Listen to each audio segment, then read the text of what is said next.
Hi, this is Abdulaziz Khan, and as I have started a new course because I was seeing that there is a small need of people, they need to have some kind of deep understanding because using path loss for your day-to-day work is fine, I mean, and but to know the background of the things, that how wave actually propagates in the free media. I think this is very important because there is a subtle difference between a programmer and a good programmer. So the difference is because generally anyone who can use path loss, he can very easily learn it and he can make links. And those links also generally most of the links they work. Um, link planning is a difficult thing in some ways, but generally it's not too much difficult. I mean, you make a link with some guidelines, then link works in most of the ways. In most of the scenarios, it will work. But then the good programming comes. I mean, that for example, if you have put something, if you have put an antenna of a specific type, then what is the reason? I mean, why you choose a different thing. If your terrain has some specific issues, then how you deal with it. The reason of making this course is to answer these kind of deep and technical questions. I have already made a few slides and I will be making some new ones so that I can create a full course that you can learn. Something about me again, just for you to contact. I feel that some of the guys, they know me, but they don't know how to actually contact me so that I can answer their issues as well. So I have a good experience of working, and the more important thing for this slide is this: that if you want to contact me, a lot of people I see that they don't have any contact of me. If they are in any problem, they don't know how to reach.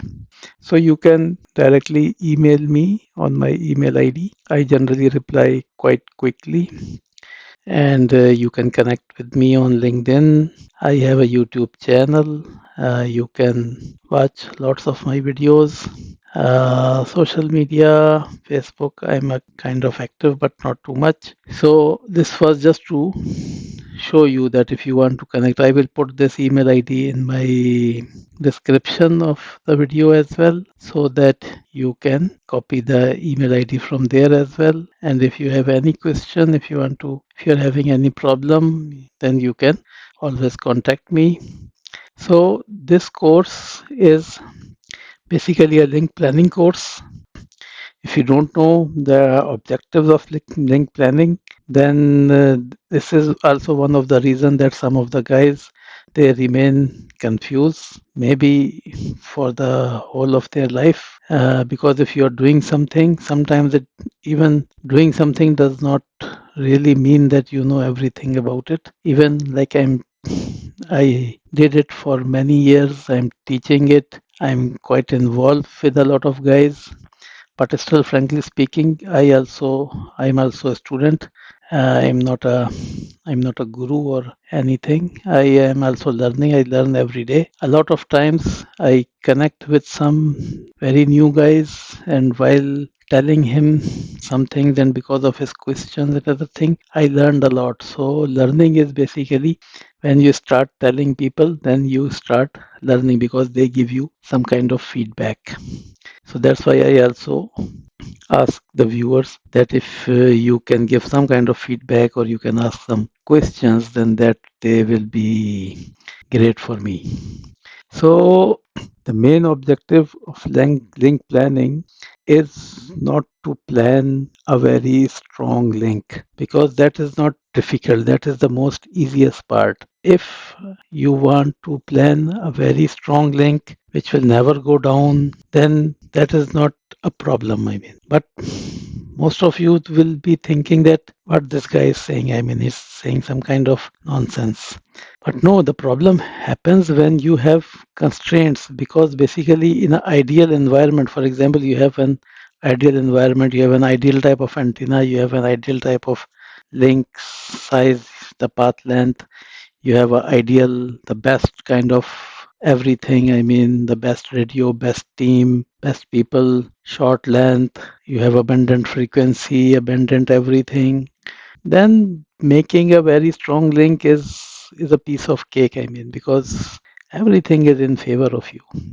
So the objective of link planning is not to create a, a very strong link, but is to predict that if you have to create any link in any scenario in with any constraints, because sometimes the problem is that, for example, if you have a greenfield network, then okay, a lot of things are in your hand. But if you have a brownfield network, the network is already there, the towers are already there, and now you have to live with whatever is there. I mean, somewhere you will need a 40-meter tower, but you just have a 25-meter tower.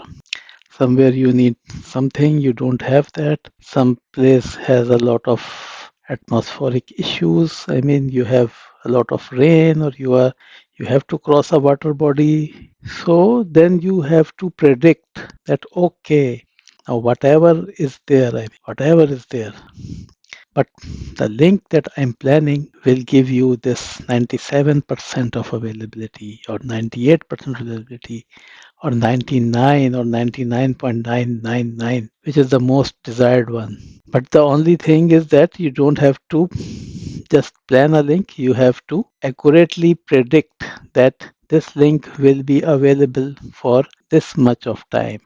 And when someone asks you that why this link has these characteristics, whatever you have told, for example, you plan a link and you told everyone that this link will be 97% available, then you should know that why this link is 97, not 99 or not 100. I mean, and how we can take it to 100. What should be the requirements? So, to be a good link planner, you don't have to just plan the links. You should be able to defend your plan with accurate founded words that, okay, my link is like this, because of these reasons.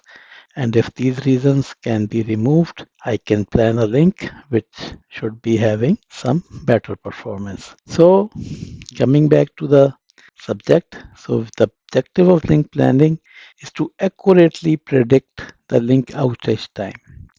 Now, the majority of link outages occurs due to atmospheric effects. We know that. So, understanding of these effects is very necessary so that you can accurately predict the outage periods that a radio link will experience. And you can ensure that the planned link meets the required performance and quality objectives.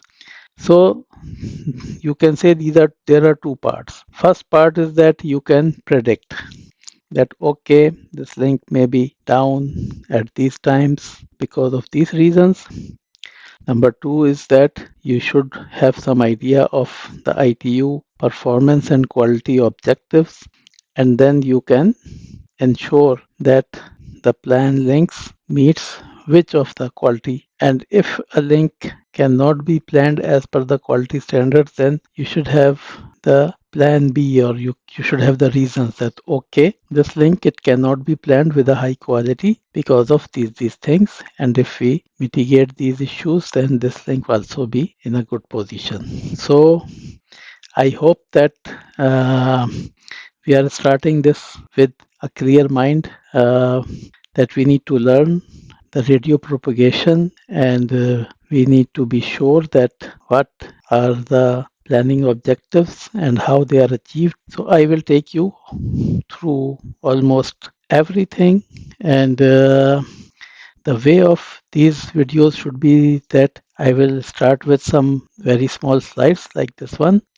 2-3 slides only, and we will be switching between some course and on path loss, because it won't be a theory course only so that you just listen and see. No, I will exactly show you that, okay, when we will study something, that, okay, this thing happens, then I will show you in path loss that okay, how we can ensure or how we can see that this thing is actually happening and how it happens and how path loss does some of the things that it does. So that you are not a normal programmer, you are a good programmer because then you will also know the things behind this. So see you in my next lecture. Goodbye.